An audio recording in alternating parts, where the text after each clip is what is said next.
open VTRN Sports Lynchburg. Now, take the fast lane through the topics that matter across the Commonwealth. This is the Fast Lane with Ed Lane. It's not about us. It's about them. Okay, that's kind of a stretch from our TrostLaw.com fast take earlier today when referring to high school football teams in the area. And what we mean by that is from how teams win, there is some of it that's about the opponent and what the opponent is or is not doing, and obviously customizing your game plan accordingly. But there's also the part when trying to build a winning team that it is about us. We can't make bad mistakes. How often have we heard that from the Liberty Flames this offseason in college football? Or other programs, Tech, UVA, Liberty, JMU, whoever it happens to be. And there's an element of that in high school sports too. But there's a different part of this that makes winning organizations and makes, I will put the Dogwood District in this category, although I can't say with the same level of authority just because we've done Jefferson Forest Cavaliers football presented by TrostLaw.com for now what will be Friday, 6:30 airtime, 7 o'clock kick on 100.9 FM, but what will be our 12th consecutive season doing that. So by the end of the year, I've got exposure literally watching one game in person for each Seminole District team, but obviously doing more research and studying on them in the preparation for those games. So you become much more familiar over a long period of time. And a lot of these coaches, Rocco at LCA, Bradley at Heritage, now Cruz at Jefferson Forest. I know Lindbergh's back for a second stint at Brookville, but there are a lot of familiar parts and pieces there. And then some cultural similarities that always seem to be there, regardless of coaches, at places like Rustburg and EC Glass. Liberty, they've been the most evolutionary one, or de-evolving, if you want to look at it in that term. And Amherst, certainly, they've had their changes, but I think we're getting their identity in year 3 of Chris Moore. But it's not about us, it's about them, quote, is more about part of how the Seminole District has gotten to the point where, yes, this is non-district football for all the teams in the Seminole to start district play this coming Friday. We're almost there. Temper your excitement as much as you can, since we're finally basically here for the first full week of football. By the way, we will have games every single day of Labor Day weekend, including the early portion if you celebrate tomorrow. Because, yes, tomorrow we've got football at the VTRN Sports app. Same on Friday, high school on 100.9, college on the VTRN Sports app. Saturday, Sunday, and Monday, we'll have the games posted. VTRN Sports on Facebook, Fast Lane Ed Lane on the socials, and probably Trey Lyle VT as well, where Trey does a phenomenal job retweeting them. TJ Wilkerson _8, Ty Tracy 90, and whatever Luke's the one who needs it the most because his friends are the ones that apparently don't know about this. I think it's I tagged him today. It's Luke. Oh, is at L Barnett 066. L Barnett 066. Those friends, those followers are the ones who really need the most. But going back to the point after that potentially unnecessary detour. After Ed's potentially unnecessary detour, let's get back on the road in the fast lane. After that potentially unnecessary detour, although it is shameless self-promoting, it's not about us, it's about them. Part of it is, if you're going to be a successful coach in the Seminole District, you kind of have to understand that from a couple of different angles. And we could easily play clips that we've had. We've been fortunate enough to share bites and previews now for all 8 Seminole District teams. If you missed any of them, just go back into the archives wherever you listen to podcasts, Fast Lane, Ed Lane, because and guess what? We keep receipts. Right there, as Coach Prime would remind us. But we know the more experienced coaches in the district understand that. Coaches that have been here now for 3+ years. Jamar Lovelace at Glass, Chris Moore at Amherst, certainly Cruz at JF, Bradley at Heritage, Rocco at LCA. They all kind of get that. Womack at Liberty, I know it's his first year. They're in a different spot in terms of what the goal of that program is. But Trey Ross, who's completely new to the area at Rustburg, why he selected Rustburg. Yes, there's coaching advantages having former coaches on staff, but it's not about us, it's about them. The two-sided component to this. One, the players. We'll get to that in a moment. But the other part is understanding the fan base and understanding that with the fan base comes an expectation of being competitive in one of the most challenging districts in Virginia high school football. Absolutely. No, it was a great job. So I'm from a small town in North Carolina, and it reminds me just like that. So it feels like home every day. When I came and interviewed for the job, I knew then it was like, took me back to North Carolina where I'm from, my hometown, and then having the opportunity to coach guys like this and be around some very experienced and very successful head coaches was something that I couldn't turn down the opportunity to do. And the Lord has blessed me with a job and blessed me with a great staff and great kids to coach and do. So it was very, very exciting. Understanding that, but the latter part as well of what Trey Ross said about Rustburg, which is understanding that it's about the student athletes and their experience. And some of that is by pushing them in the best direction that you believe is possible to generate the right kind of results. Also, part of that is, understanding that that's the nature of this district, that you can have big personalities as a coach. Ty Tracy's not here to corroborate this, but I'm sure he would be snickering at Fastlane, Edlane, or VTR in Sports on Facebook Live and YouTube if he were here. But Brad Bradley is certainly a large personality. We'll be diplomatic and we'll put that phrase together.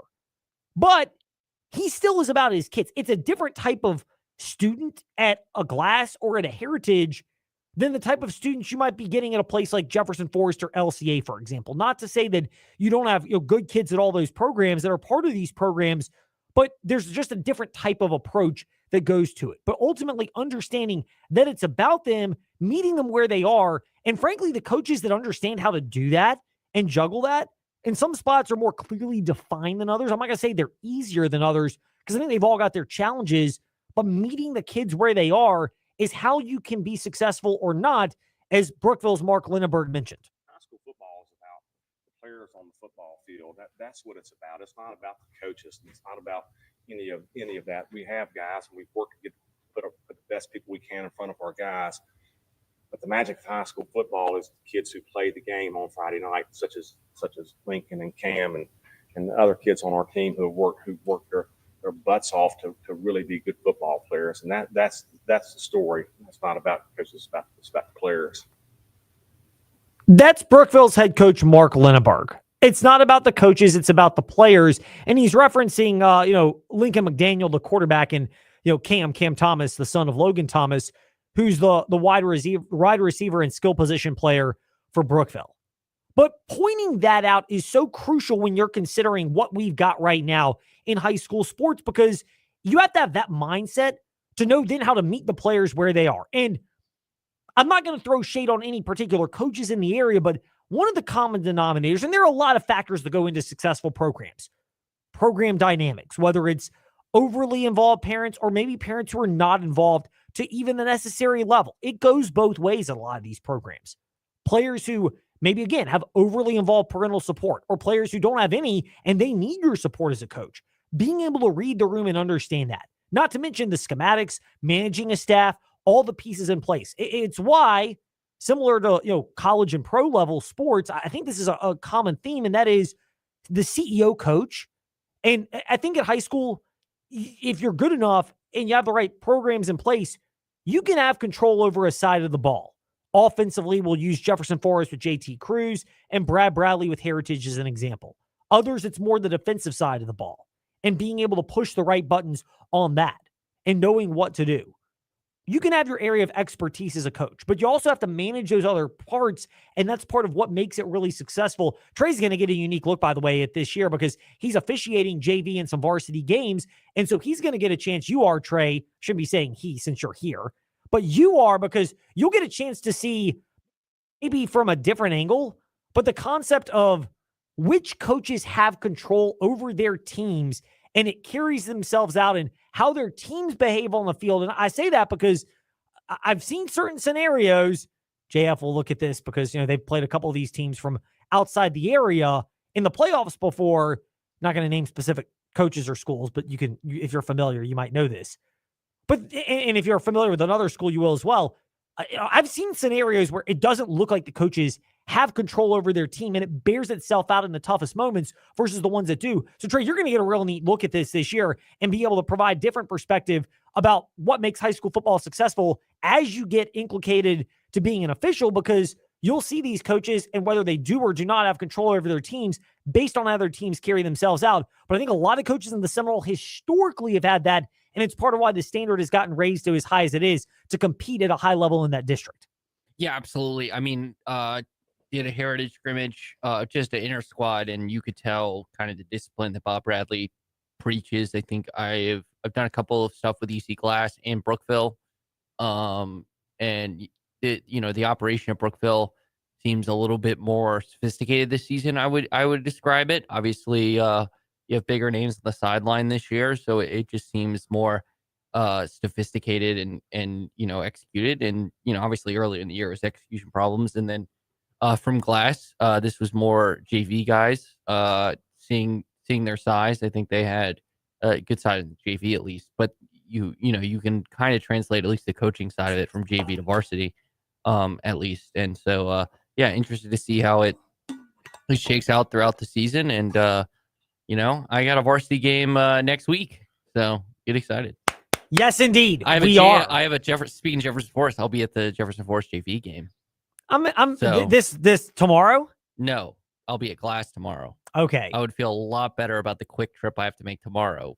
I have to hustle my booty to hopefully intern Luke here, so maybe he can do the second half of the show tomorrow. We'll have to figure that out for sure. But we might have to throw him into the deep water tomorrow. I mean, hey, get ready to swim, and figure out how you do all these great streaming services. But yes, your point on that, Trey, is spot on about that. And again, Brookville being more buttoned up than prior seasons, even last year, I would say. First year of Mark Lindenberg, at times you're sitting there wondering what's going on. Some of that seemed to be the coaching staff as well, and maybe it's a long-term play given the amount of former coaches they have of, hey, we're going to try it your way as players, let it not work, and then we're going to come back our way the next year, and you're going to do it our way, and we're going to be able to see more tangible results. And that is part of what you're doing. But the standard being raised as high as it is in the Seminoles because ultimately you make it about not necessarily what the players want in terms of in the short term, but it is a coach, kind of like a parent. You're not always thinking about what they want in the short term. If kids get dessert after every single meal, it's going to result in tummy aches and toothaches and trips to go see our friends at Crossroads Family Dentistry, proud supporters of JF Football, and Period Woolwine Family Dentistry, our partner dentistries here at the Virginia Talk Radio Network. You don't want that as a parent. Well, the same logic goes into coaching, where what they want in the short term, the easier workout, not being pushed as hard in practice or in the weight room. Sometimes you have to do that because they're worn out, but sometimes you have to understand where it's more just the effort resistance, and you got to push through that, and understanding that as a coaching staff, that it's about the players, but it's about what's best for them long term, which is challenging and pushing them. And oftentimes that's, harsh words, barking, being direct, being a little bit more intense, because that's what the opponent is going to give them on a Friday night. That is where it's about it, and that's part of what the Seminole District is bred and brings out. And the Dogwood to a large extent as well. It's just the ebbs and flows of the Dogwood District. Teams that are good and bad have fluctuated more, but the bad has even gotten pulled up to a large degree in that district. Meanwhile, if you need to pull up your bank account and you need to look and see how much is left, then it's also possible you need to find a way to save money. And you can do that at InsaneRadioDeals.com. The beauty of InsaneRadioDeals.com, every single item is off the list price. Like tickets to Maine Liberty this coming Saturday, August 30th. For you, $19.99. That's almost 50% off the valued price, $38.33. And that's not all. They're tickets to all the other Liberty home football games except for JMU, plus Rise Up Climbing, day passes, and 1-month memberships, as well as food places like Donnie D's Bagels and Deli in Roanoke, the Caribbean Jerk Pod, 801 Raw Bar, downtown Cairo, the Yard on 5th Street, JD's Cafe, and Duck Donuts, all waiting for you. Every single item, even when there's not the big sale going on, there's still a better value than what you would normally get. Everything off the normal value of a gift certificate, so you're saving money just when you shop at InsaneRadioDeals.com. Also, a SeaOfRed.com club memberships at InsaneRadioDeals.com, which is a convenient segue, of course, to get us to... It's time for Fast Five at 5-ish. 5-ish minutes on 5 relevant topics done around 5 p.m.-ish. Ish, because our counting skills are kind of ish. Let's start with number 5. A SeaOfRed.com was the first to report that Liberty and Coastal would play in 2026. Now, we've got more details on that. This is actually courtesy of Coastal Carolina's official athletics website, that the game will be played September 26th in the Redneck Riviera of Myrtle Beach, technically Conway, South Carolina, but you get our drift here in the fast lane. So Liberty, a fascinating schedule next year. They've got road dates at Coastal Carolina and at JMU. They'll host Ball State as well as Gardner-Webb in non-conference action next year. A very compelling slate for the Liberty Flames next year, including those two games on the road, which should be a lot of fun for Liberty. While they can't necessarily schedule the biggest boys who often don't want to schedule Liberty, they've got another opportunity to bolster the strength of that schedule. Speaking of scheduling, by the way, Number 4. a schedule opening opportunity in the future for the backyard battle between Virginia Tech, the battle for the Black Diamond Trophy, excuse me. Hey, I did that this morning. Yes. Did you 40 and slip it like I did? I called it the backyard brawl, and then I stopped myself and called it the Black Diamond. Well, Trey, I love the fact that you're willing to, And guess what? We keep receipts. personally, and of course, we could just check it, Fast Lane, Ed Lane, or in your case, the morning warm-up, wherever we listen to podcasts, including VTR and Sports on Facebook Live and YouTube. I will listen to that a little bit later. I haven't quite gotten around to adding that to my dossier of things to do today. Dropping a big word. Don't get used to that because it's not going to happen often here in the Fast Lane. But West Virginia and Alabama mutually agreed to cancel their 2-game series that would have taken place in 2026 and 2027. Now, as of now, Virginia Tech's 2026 football schedule is filled. But here's the crazy thing. Virginia Tech, when they canceled the ODU series, that opened the door for 2027 for a game somewhere. West Virginia canceling 2026 and 2027 with Alabama means there could well be an opening for that. And for Virginia Tech, maybe you look for a way to get out of one of your non-conference games that's still on the schedule in 2026.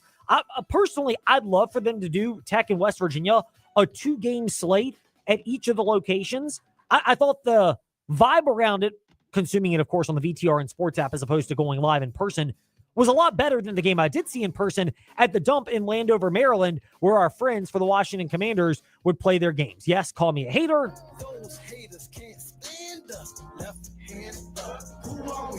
The Commanders. But the West Virginia-Alabama series being canceled might open the way for a more competitive game for West Virginia, a better rivalry game for West Virginia and Virginia Tech, and one which features similar passionate fan bases. I'd love to see it. I know our guy Oliver Hodgkinson brought up the fact that maybe you've got Southern Miss and Coastal Carolina that could also be part of this equation.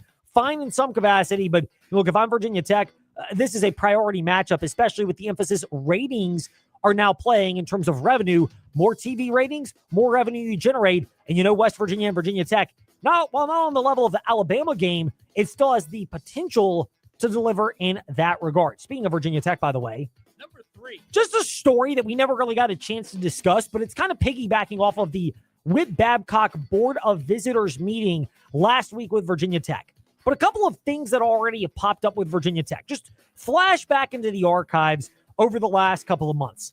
$10 charge to the spring football game, $25 for club seats students got in free, and $25 for preferred parking. That was one initiative for Virginia Tech. You're going to see that going forward, but I think you add into that opportunities for donations. Piggyback off what JMU is doing, we're on game weeks, and certainly the spring game could qualify for this. Have bookstore purchases rounded up to the nearest dollar. It's not a lot of money, but every little bit helps in finding creative ways to generate revenue. You've got to be willing to do that. And the $186 increase to student fees so that athletics could get an additional $295 per student. That was another thing that was also incorporated with Virginia Tech. As Andy Bitter had noted, with the $8.85 million that overall those student fees generate for athletics, it can help cover a chunk of the revenue sharing that is going into play this coming season, or I guess technically has already gone into play for Virginia Tech. Just keep those thoughts in mind, that those are some ways of figuring out what to do next in terms of increasing and generating a lot more money. If I'm Virginia Tech, you've got to find a way to do even more of that. Speaking of Number 2. college football, according to USA Today, has had a new study. Multiple seasons, by the way. Preach here, please. I don't mean to demean our friends at Impact Church with the legitimacy of their preaching, but we're preaching in a different sense, a sports sense, so more lighthearted. College football teams that line up in the shotgun formation with 1 yard to gain and from the 1 yard line convert 55% of the studied snaps. Meanwhile, when you talk about the snaps that take place under center, that number goes up to, and magically, of course, 73% touchdown rate. You mean to tell me you don't learn to get under center? It's the most mind-numbing play. I see it in high school football. I see it in college football. The fear, or at least the inability, to just line up under center with 1 yard to go and practice and perform sneaking the ball. I get it. Not everyone's going to do the tush push like Philadelphia with the quarterback that can squat 600 pounds. And not everybody's going to have to deal with the whiny Green Bay Packers. Shout out to our friend Michael Massey of FrontStretch.com. But the whiny Green Bay Packers complaining about that rule as opposed to finding a way to stop it. But in big boy football, well, put your big boy pants on and learn to perform in that manner. We might have to ask Marcus Lattimore about that a moment later when he joins us around 5:45 in the fast lane. But Number 1. hot take artist, boy, they're having a field day with the Browns depth chart, which features Joe Flacco as the starter, as it should have been. Experienced starter. Dylan Gabriel second, and Shedeur Sanders third. Here's the thing. Greater talent, greater tolerance. If Shedeur Sanders performed at a level like a top NFL quarterback, I would get it. But when you're talking about Shedeur, who has become almost as polarizing as the Tebow Kaepernick, Tebow for the right-wing conservative Christians, and Kaepernick for the left-leaning liberal, rights activist people. And I'm not saying either side is bad, but let's call a spade a spade. Both of them are polarizing for their particular crowds. Shedeur has entered into that territory. When you talk about the fact that he took 5 sacks on just 11 dropbacks in his final preseason game and completed 3 of 6 passes for 14 yards. When you factor that in to the fact that he regressed as teams found more tape on him, maybe there's a reason why he fell in the draft. Not saying he should have fallen to the 5th round. But when you factor that in with the fact that Dylan Gabriel, if nothing else, the book on him has been he's got a limited ceiling, but a higher floor because he knows what he's doing, and he's played like 6 seasons of college football while Shedeur left early, even though he shouldn't have from a football standpoint for the NFL draft. That's the reality of it. And then you add into this also over-involved dad is better than none. But Shiloh Sanders, who was ejected for throwing the punch at the Bills player in the preseason game, and if you're talking about, I'll just use Kyle Hamilton since he got the 4-year, $100 million extension for the Ravens. If Kyle Hamilton throws a punch, greater talent, greater tolerance. But Shiloh Sanders, despite having the last name Sanders, and despite having a dad who will let us know, Do you believe that? Huh? the question is, does he have the talent to justify all the antics, much like his brother Shedeur? Oh, dude. Oh, no. And you don't have to look anywhere except the film because that's how the NFL, And guess what? We keep receipts. right there. Meanwhile, when we return in the fast lane, high school football in the Seminole District, we basically have made it. Ben Cates of NewsAdvance.com celebrates that with us when we return here in the fast lane on the VTR and Sports app, and ask that smart speaker, open VTR and Sports. Don't miss the final days of our big summer sales event at Magic City Chrysler Dodge Jeep Ram. Get a new 2025 Ram 1500 and save up to $10,000 off MSRP. Choose a new 2025 Jeep Grand Cherokee and get retail bonus cash up to $3,500 off MSRP. Hurry in for huge final days discounts on over 230 pre-owned vehicles. It's almost over. Get to our big summer sales event at Magic City Chrysler Dodge Jeep Ram in Bedford, 1750 Independence Boulevard. MagicCityBedford.com. Hot weather is right around the corner. Save money on those summer cooling bills by upgrading those old drafty windows. Discover energy efficient, easy cleaning tilt windows now with Collins Custom Builders. Our customers have relied on us for 35 years to provide the best in windows, siding, gutters, and more. Plan early and call today for your free estimate. Find us online at collinscustombuilders.com. He coasts in the end zone. Line him up. Touchdown, Liberty. Liberty Flames football is back. Be at Williams Stadium when the Flames kick off the 2025 season. This Saturday, see Liberty take on the Maine Black Bears. Kickoffs at 4 p.m. in Lynchburg. Cheer on Flames football and experience all the Williams Stadium traditions. 4QF, Flames Quarter, and more. Don't miss the Flames football season opener this Saturday. Tickets at lufootball.com. Warm weather means traveling. Hi, I'm Randy Trost from Trost Law with a couple of safety reminders. Always wear your seatbelt. Don't drive distracted or impaired. And remember, It's better to safely arrive a little later than being in an auto accident. Those things can make a big difference between a fun family trip or a painful alternative. At Trost Law, I hope you never need our services, but if you do, we're here to help you at 777-HURT or trostlaw.com. Step into the fast lane 24/7 at Trey Lyle VT, Fast Lane Ed Lane on Facebook, Twitter, Instagram, YouTube, and wherever you listen to podcasts. Now, back to the fast lane. You know, I'm not sure if we're quite ready to say this yet, as our next guest will join us momentarily in the fast lane, Ben Cates of newsadvance.com. Is the appropriate phrase, we almost made it, Trey? Is that the right way to describe it? We could. We're not quite there. But, technically, I guess we made it because week 0 of college football was last week, and we carried a doubleheader Saturday as your VTR and Sports app is home for so many great games. But the real fun gets going this Friday with high school football. I guess Thursday, technically, because we got college football on the VTR and Sports app Thursday through Monday. But then Friday in high school football. So somebody who is a fan of ours getting one last gasp of fresh air as he's joining us outside on the VTR and Sports and Fast Lane Ed Lane YouTube and Facebook Live pages.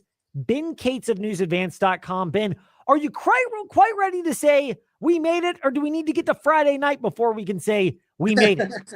Yeah, I guess we've made it now.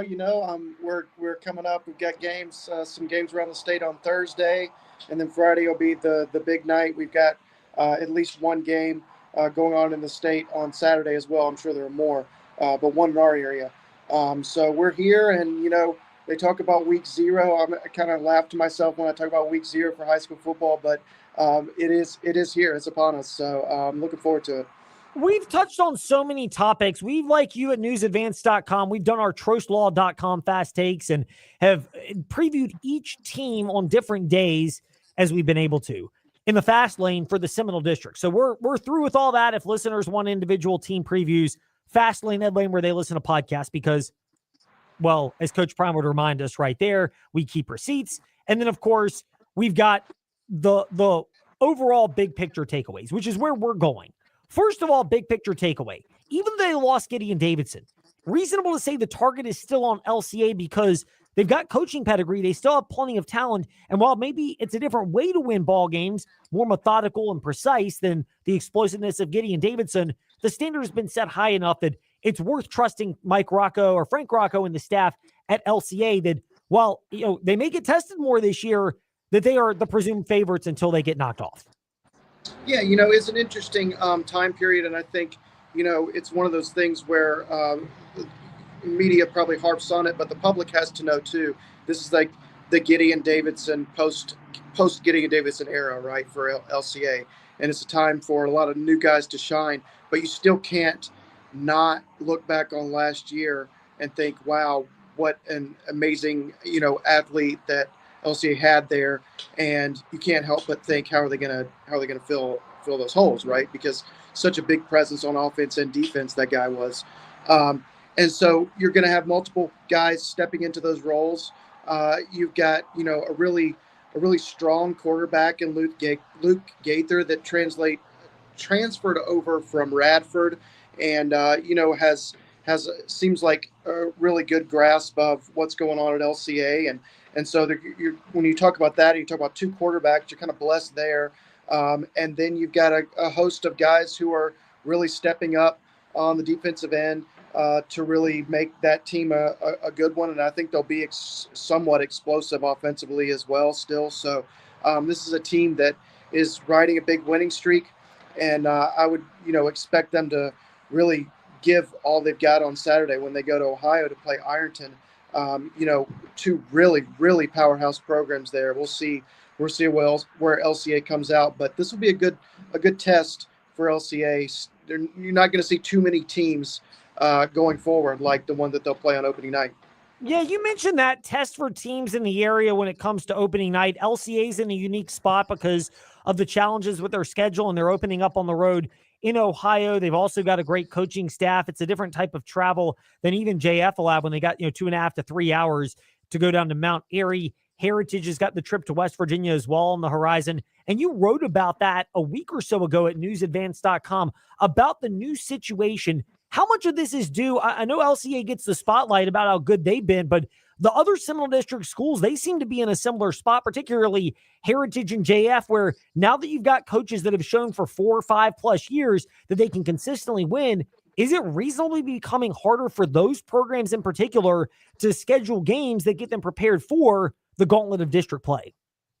Yeah, that is the narrative that is put out there about really successful Seminole teams. That when you look around the state and you don't really want to travel too much, or else you can't really travel too much. You would like to have somebody outside of your district to play in those non-district games, so that you're not having to play the same team twice in the regular season from your district. And so a lot of our teams, 4 of them to be exact, there are 5 out-of-state games this year involving out-of-state teams just in our coverage area. And I'm told that from the VHSL that there's not an uptick across the state with that sort of thing, but in our area right now there is. And some of that was games falling through. Some of it was looking for better competition, and some of it was not being able to find somebody outside of the district who wanted to play you. So there was kind of a lot of different factors that went into that situation that I chronicled in that article that I think is pretty interesting because, are we going to start having more non-district out-of-state games going forward? And it could geographically it could happen. With where Lynchburg is right now, but and being situated where some of these programs are right now, looking out of state to play really, really tough competition. So it could be something that just goes to this 1 year, or it could move forward in the future. Ben K8, Twitter, newsadvance.com are the places to keep up with Ben's work as he's stepping into the fast lane with us today here on the VTR and Sports app. You mentioned LCA being a rightful favorite, though, as atop the Seminole District, but more challenges that are there. Do you have a pecking order of teams that are a challenge, or is it reasonable to say that, in no disrespect to Liberty and Bedford, I think they're in their own unique spot, but if you found a team that either overtakes LCA or even a team that, vaults themselves up, kind of that 2 through 7 grouping of the Seminole District, not much in terms of the order would really surprise me out of that bunch. Yeah, I really like this Heritage team as far as depth. They have really had a good defense in play in the past couple of years, and now that offense seems to be catching up to it with some guys who were sophomores kind of come through the system the last few years. When you talk about 3-4 guys that can run the ball at any time, this is just going to be a lot to handle. So I look at Heritage. I look for EC Glass to be improved. Really tough opening night for EC Glass at Salem, but I look for this EC Glass team to be much improved from last year. I think Amherst is a team to watch. Amherst has improved every year under Chris Moore and really wants to take that next step forward. And I think Brookville is going to surprise some people. I think there's a lot of there's a lot of attention on Brookville right now. And there's some expectations again. And so I think all of that is going to be really interesting. Rustburg's got a lot of speed. So, those teams there's going to be some parity, I think, in the district this year, but there's also going to be who's going to break out of that and who's really, really going to stand above the rest. What do you make of Jefferson Forest? As well have their games, of course, 100.9 FM, our sister station, and the Virginia's Talk Station app starting this coming Friday. Of course, you can just take out the VTR and Sports app and click on the other stations option, and it's there as well on our News Talk stations if you prefer to listen that way, Ben. But for Jefferson Forest, they have almost everybody outside of a quarterback from the ball-touching positions returning, but they have to replace all 5 offensive linemen, and a lot of those guys played on defense. How big of a concern is it, or are you trustworthy that while they may have their challenges and question marks, they could be right there in the mix as well in the Seminole? Yeah, some definite question marks for them. I think the thing is, how quickly are your linemen going to develop? You've got one guy who has moved in Slade Kazee, who's moved onto the line with a lot of experience. How quickly is somebody like that going to be able to get some younger linemen along? How much do they actually need? How much experience do they actually need at the varsity level? This is a JV team that was undefeated last year. So how quickly are coaches going to get those guys really performing at a top level? And you got a few really good chances early on, I think, for a really good learning experiences for JF, and then you're going to get thrown in the fire. And so it's going to be really interesting to see, like you said, that dichotomy between experience and talent and guys who are new and maybe talented as well, but may also go through some growing pains. It's going to be interesting to see kind of if any of that comes into play. Ben, we'll pivot over to the team that is going to be playing JF this Friday and wrap it up on this. Alta Vista, they've been dominant in the Seminoles since Doug Smith left at Appomattox.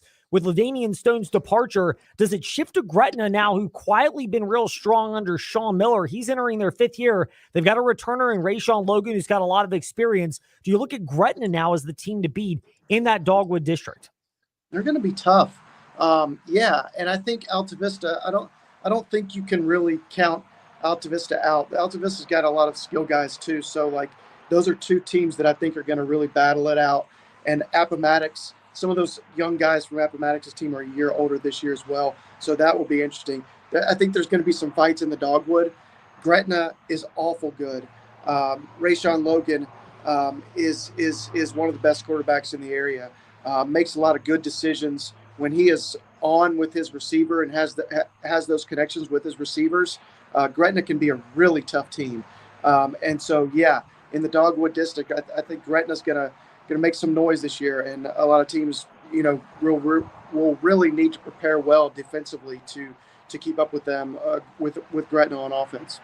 Ben Cates 8 Twitter, newsadvance.com for the team previews and game previews, which are coming later this week. Ben, we've made it almost. We're almost here. Congratulations on getting to this point, and may you have the energy and breath, along with your colleague Bryson Gordon, to deliver knockout fantastic content as the season's underway.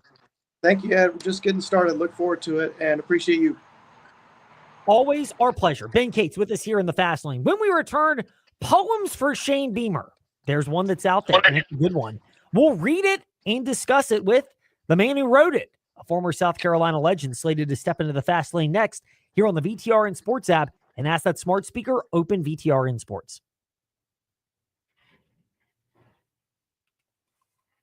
Used Car Superstore on the Sheeler Motor Mile. You don't need super strength to get approved for credit. Sheeler owns the finance company. Getting approved for credit is super easy on the Motor Mile with financing options for every budget. Sheeler makes car buying easy with the hottest brands all in one location. Cars, trucks, vans, SUVs. Many have miles in the teens, remaining factory warranties, and some are even local one-owner vehicles. Over 900 used vehicles in stock now and ready to move. More than any other dealer in the area. Plus exceptional service, selection, and savings. Need some summer spending cash? Sheeler will buy your vehicle even if you don't buy from us. Plus super money for your trade. Volume selling means volume pricing. And we've got the volume with over 900 used vehicles in stock now. No games, no gimmicks, just summer super deals at the Used Car Superstore on the Sheeler Motor Mile. Your premier used car dealer. Locally owned for over 50 years. I-81 exit 118C in Christiansburg. Call 866-SHEELER1. Always open at Sheeler.com. Hey, small to medium business owners, if you're frustrated with slow IT support, high costs, or paying for services you just don't use, it's time for a change. Hi, I'm Colt with We Fix Stupid Computers. We provide reliable on-site and remote support tailored for businesses just like yours. And we go beyond just fixing problems. We empower your staff with real technology so they can work smarter every day. From repairs to training to full IT support, we save you time, stress, and money. Call We Fix Stupid Computers, 434-525-8590, where smart support meets real savings. Your home is more than just walls and windows. It's where life happens. And at Right Choice Construction, we get that. We're not just builders. We're fathers, mothers, neighbors, just like you. And every nail and every beam reflects our commitment to creating a place you're proud to live in. With Right Choice Construction, you're choosing a team that's been perfecting the art of building for years. So build with us, build with experience, build with quality, build with Right Choice. Step into the Fast Lane 24/7 at Trey Lyle VT and Fast Lane Ed Lane on Facebook, Twitter, Instagram, YouTube, and wherever you listen to podcasts. Now, back to the Fast Lane. So words can sometimes be deceiving, but not always. Oftentimes in the Fast Lane, we like to believe that they are spot on and accurate, but the looks this moment will be, because if you're following us, Fastlane Ed Lane or VTR in Sports on Facebook Live and YouTube, I'll be looking into the camera towards our guest, Marcus Lattimore, the former South Carolina Gamecocks running back and South Carolina legend. But I'm actually looking at this. It's a poem that's called Shane Beamer. And I was authorized by somebody else that I could read this. So if Marcus has any objections, he can speak now. Forever hold his peace if not. But it actually is a really good poem about the son of Virginia Tech legend Frank Beamer. This is about Shane Beamer. I love words. Big words, small words, Spanish words, French words. I love words. Not because I'm nice with a pen, but because I benefited from their restorative properties. By the way, for many in our audience, myself included, love this part. Proverbs 18:21 says that life and death exist in the power of the tongue. Those who love it will eat its fruit. Words can be juicy like a cosmic crisp apple on a warm summer day. They can be rotten like a maggot-infested bean pie. Don't really want that analogy before dinner, but go ahead. Words are alive. They have a charge to them, a heartbeat pulsating in between your commas and periods. They mean so much when you play a sport, which is somebody who's played sports, not at Marcus Lattimore's level, but I'll say they do have value. Marcus continues in the poem, by the way. I've seen such words turn a quarterback into a vegetable. I've seen them turn a sure-handed receiver into an empty-handed bandit. I've witnessed words spit from a coach's mouth chop a 300-pound man into bite-sized pieces of depression. Words matter. And in August of 2010, right before my freshman season at South Carolina would begin, I heard words that changed everything. And I quote, I want y'all to watch this freshman right here. Somebody that's going to be great for us on Saturdays in the backfield. Watch his effort in this drill. He starts with his hips square. He dips his shoulders and runs the rim with perfect technique. That's a hell of a job, Marcus. Etched onto my brain for infinity like a tattoo, what Coach Shane Beamer didn't know was that up until that moment, I was drowning in self-doubt. I wanted to go back home. External expectations were eating away every ounce of sleep in my East Quad dorm room. But I got some rest that night. I love words, big words, small words, Spanish words, French words. Words set destiny. Words transform me into a Southeastern legend. That is the poem from our next guest, former South Carolina Gamecocks running back who joins us now in the fast lane, Marcus Lattimore. Marcus, first of all, thank you for joining us. Second of all, thank you for giving us the opportunity to share those words from your poem about Shane Beamer to many of us who, yes, on Saturday, a lot of our listeners are going to be rooting against him because he'll be playing Virginia Tech, but a lot of them root for him the rest of the time because he's the son of Hokies legend Frank Beamer. First of all, thank you for joining us in the fast lane. Second of all, I imagine there might not be many coaches in the world that have had as big of an impact on you as Shane Beamer has. Thank you for having me, Ed. And first off, I love your voice. Secondly, Shane Beamer, his impact on my life can be seen today because that's what I do. I write. I'm a poet. I tell short stories. I'm working on a playwright right now where, I'm in dialogue in between people. And he was just a master at positive affirmations and knowing how to get the best out of you, not kissing your tail, not telling you're all great, but just being real with you with compassion attached to it. For players, look, you were a decorated recruit going to South Carolina. You played with a number of others. One of Trey's favorite, our producer, because he's an Eagles fan, Alshon Jeffrey, who helped them get a Super Bowl. Melvin Ingram was on that roster. Stephon Gilmore was as well. For players of your caliber and y'all's caliber, is it, pardon the French here, but butt kissing that a lot of players like, or is it coaches that can keep it real and bring out the best? And seemingly that was in your time, but now still is a strength of Shane Beamer's. He always sees the strengths. So he talks from a strength-based perspective. Anything you're doing well, he's going to tell you. And he reinforces that, which automatically ups your game in every other space. So, I was doing a special teams drill I'm talking about special teams throughout that entire poem. But what that did for me as a running back, it was like, oh, maybe I can do this at this level. It boosted my confidence, which made me want to work harder and receive more affirmations. Like look at this guy, because it's coming from somebody who's real.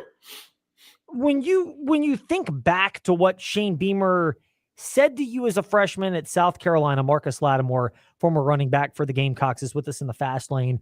And we're looking at this because Shane Beamer's Gamecocks will take on Virginia Tech, 1 o'clock airtime Sunday, VTR and Sports app, for those that cannot make it down to Atlanta for the game.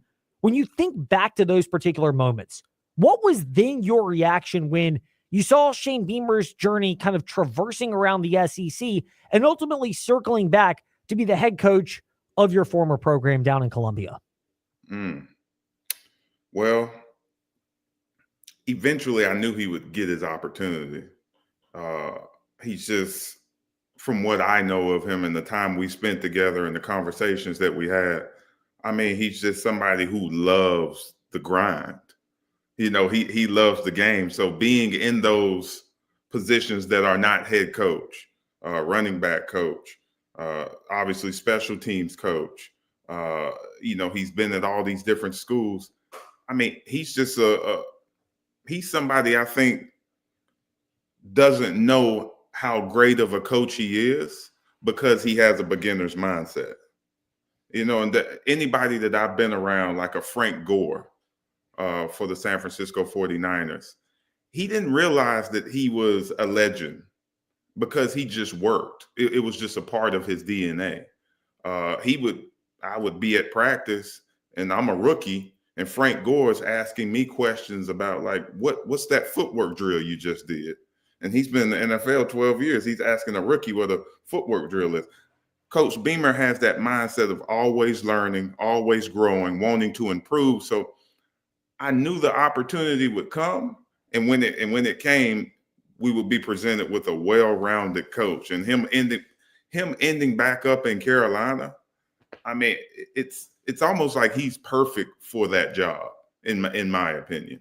So there are a number of angles to what Marcus Lattimore just said, but from a coach's perspective, you know, you're coming from a legend like Shane Beamer is, you know, sometimes people that are from that background, oftentimes, I hate to say they coast, but they ride the coattails. The name gives them the opportunity and opens the door. And I'm not trying to point at, you know, certain coaches and say yes or no, but clearly it seems to be no. That is not something that Shane Beamer does. He's tried to carve out his own path. As a player, how much can you sense when a coach may have the background that Shane Beamer does, with his dad being Frank Beamer, but genuinely cares about you, knows what he's doing, and is not trying to do that, but is trying to make the player the best they can be, which ultimately makes the team the best they can be as well? Oh, it's so obvious because, I mean, they bring their uniqueness to the meeting room. They bring who they are. You know, I had the privilege of watching Frank Beamer for many years. You know, when Michael Vick was there, and you know, just like I just have those memories within my head of Virginia Tech football and what it looked like. And I mean, it seems like Coach Beamer took obviously the best attributes, you know, scrappy, very good on special teams, never out of a game. Virginia Tech was never out of a game when Frank Beamer was there. We have that same type of identity, but Coach Beamer is himself. I mean, he's authentic. Like he walks into a meeting room and, you know, it's him. There's no faking it. And if there's anybody who can sense authenticity, it is a 18 to 22-year-old coming from, you know, neighborhoods that are not so nice, and sitting in the meeting. They know how to sense it, and he's getting the best, as we've all seen the past 3 years. He's getting the best out of all of these players. So you mentioned where South Carolina happens to be, and of course they'll be opening their season with Virginia Tech, 1 o'clock airtime, 3 o'clock kick, VTR and Sports app this coming Sunday from down in Atlanta, Marcus. But for South Carolina and maintaining a standard, you've got LaNorris Sellers that's back, but there are a number of key pieces. Kyle Kennard was the big one that departed off of this defense. How is it that you believe, or do you have questions about Shane Beamer and their ability to sustain what South Carolina did last year to be a contender once again in the SEC this year? Yeah. And that's the thing, being in the SEC and playing a championship game every Saturday, it's going to be a challenge. There's no doubt about it. It's going to be tough. You can't replace some of those guys that we had on defense. I think our defensive coordinator, though, he's just very smart and knows how to put us in a position to win. And, offensively, you mentioned, the missing pieces that we have. It's going to be tough. We have a lot of positions that we need to fill, but there's a lot of talent.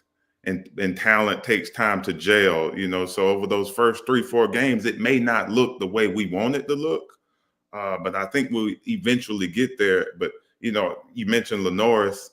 I mean, he has that same Tim Tebow effect, that Cam Newton effect, where he can lift up an entire team. He can lift up an entire fan base with one play. So with that type of caliber, at the most important position, we're in every game. How much does that come into play on Sunday afternoon with the fact that, in coaching adjustments and South Carolina's ability to handle them, because they're playing a Virginia Tech team that Brent Pry's entering his 4th year, but the Hokies have a new offensive coordinator. They've got a new defensive coordinator. They've been probably intentionally mum about what they're trying to do to kind of keep things under wraps and maybe make South Carolina have to make some adjustments in game. How confident are you, Marcus, and in South Carolina that they can make adjustments when they may be getting some different looks from a staff that has its own new pieces and there's not a lot of tape out there? That's the name of the game right there. Being able to adapt, throughout those timeouts, and, maybe the Hokies get a big 30-yard chunk play and they score a touchdown, going back to the sideline. How great are your quality control coaches? How great are your assistants below the assistant coaches? And, from the culture I think that we've created, I mean, we'll have an opportunity to fix those nuances while we're on the sideline, but we got to do them quick, but that's the name of the game. I think that's what we've been great at doing the past 2-3 years, making adjustments at halftime or when there's a big timeout. And, there's going to be some surprises. There's always some surprises with, the identity that Virginia Tech has and the identity that South Carolina has. Special teams, I think, is probably going to be a huge part of this game. Yeah, I mean, historically it is, and it's ironic because you got Virginia Tech with special teams identity. You have South Carolina, whose head coach comes from the builder of that identity, Shane Beamer, the son of Frank Beamer, in South Carolina, trying to play maybe a little chess match with another player who played for Frank, and that's Brent Pry at Virginia Tech. Marcus, a couple questions left. One of them being, do you have a prediction? Maybe not a score even, but how does this game flow? Is it South Carolina in a blowout? Is it a nail biter? Do fans in our area get a chance to crow a little bit and have an upset? How do you see the game unfolding on Sunday? I like those old rough, scrap, tough games, like 1950, 1960, where they're just running the ball every single play. I like when it's dirty, but I don't see it being high scoring. I see it coming down to the fourth quarter, but I don't see more than 28 points on either side, just because of the spirit that's about to happen. We got Coach Beamer spent time in that jersey, and he spent time like a part of that culture. He knows the Hokie culture. And, that flow of spirit, that thing that's unseen, is going to create a lot of emotion throughout the entire game. And hopefully not a lot of mistakes on the Gamecock side, but, you kind of expect takeaways and turnovers. You kind of expect some things to not be clean. But I like it rough and tough and very low scoring. So that's what I'm thinking. Spoken like a true running back, Marcus Lattimore with us in the fast lane on W227 BG Timberlake, WVGMA Lynchburg, WMNA Gretna Danville Southside, in the VTRN Sports app. Marcus, the funny part about this as well, when you're talking about that is, is this off base as an observation that Shane Beamer, because he kind of gets Virginia Tech, he kind of gets the vibe that, he would lean into the fact that this might be more of a tight game. Yes, you got, a cheat code type quarterback in Lenore Sellers who might be able to pull you out if it's a close game. But because of that, some coaches run from the idea of it being a slow slobber knocker game. But Shane Beamer and Virginia Tech, both sides of the equation, Beamer at South Carolina and the Hokies, they might lean into this, which only fuels the idea that your wish as a former running back might come true. He embraces it. Even he embraces the media side of collegiate football. He does not run from the fact that this is big time. We're on TV. We're going to have fun on social media. He embraces all aspects of the game, from the media to, the practice field. I mean, even to the idea of it wanting to be like that. Obviously, his blood pressure lowers if it's a blowout, and we get out of there and, we're up by 3 touchdowns in the fourth quarter. Ideally, any coach, I think, has that, and that would be nice. But also at the same time, he's a competitor.